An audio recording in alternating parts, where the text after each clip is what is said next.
கிருஷ்ணரோட லீலையில் இதுவும் ஒன்று. ஒரு சில இடங்களில் சில ஆச்சரியத்தக்க ஒரு நம்பிக்கை இருக்கும். அந்த மாதிரி உத்தரப்பிரதேசத்தில் பிருந்தாவனம் ஒரு ஒரு காட்டுப்பகுதி இருக்குது. அதில் நிதிவனம்ன்ற ஒரு காடு இருக்குது. அந்த இடத்துல பார்த்திங்கன்னா நைட்டு ஒரு 6 மணி ஆயிடுச்சுனாலே அங்கே விலங்குகள் கூட இருக்காதான், பறவைகள் கூட இருக்காதான். அந்த மரங்கள்லாம் பார்த்திங்கன்னா பின்னி பணிஞ்சு இருக்குமா. அப்படி அந்த காடு.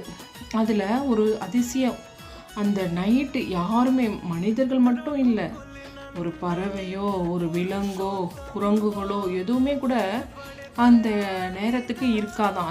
அந்த ஒரு குறிப்பிட்ட பகுதியில் நிதிவனம்னு சொல்கிறாங்க, அந்த இடத்துல இருக்காதான்.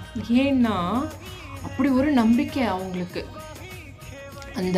ஆனால் சொல்கிறாங்க, இன்னமும் சொல்கிறாங்க, அந்த அதிசயம் இருக்குது.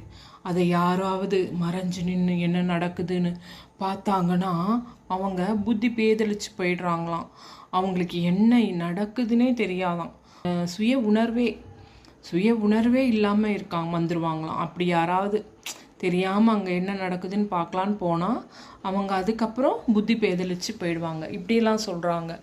அந்த மாதிரி என்னன்னா அந்த நேரத்துக்கு கிருஷ்ணரோட அந்த மரங்கள்லாம் ஆடுதான், கோபியர்களாக இருந்து கிருஷ்ணரோட ஆடுறதா ஒரு நம்பிக்கை.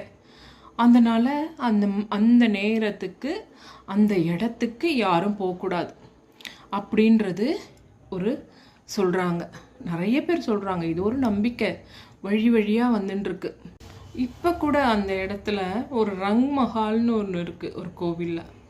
அந்த இடத்துல கிருஷ்ணருக்காக உணவெல்லாம் வைக்கிறாங்களாம். ஒரு சந்தன கட்டியில் அலங்கரித்து வைக்கிறாங்களாம்.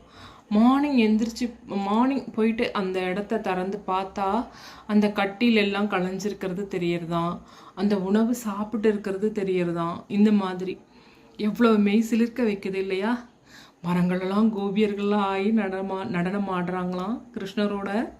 அவர் அந்த மஹாலில் ஒரு இதில் வந்து சாப்பிட்றதா, அவர் வந்து தங்குறதா இன்னும் நம்பிட்டு இருக்காங்க. மெய் சிலிர்க்க வைக்குது பாருங்கள்.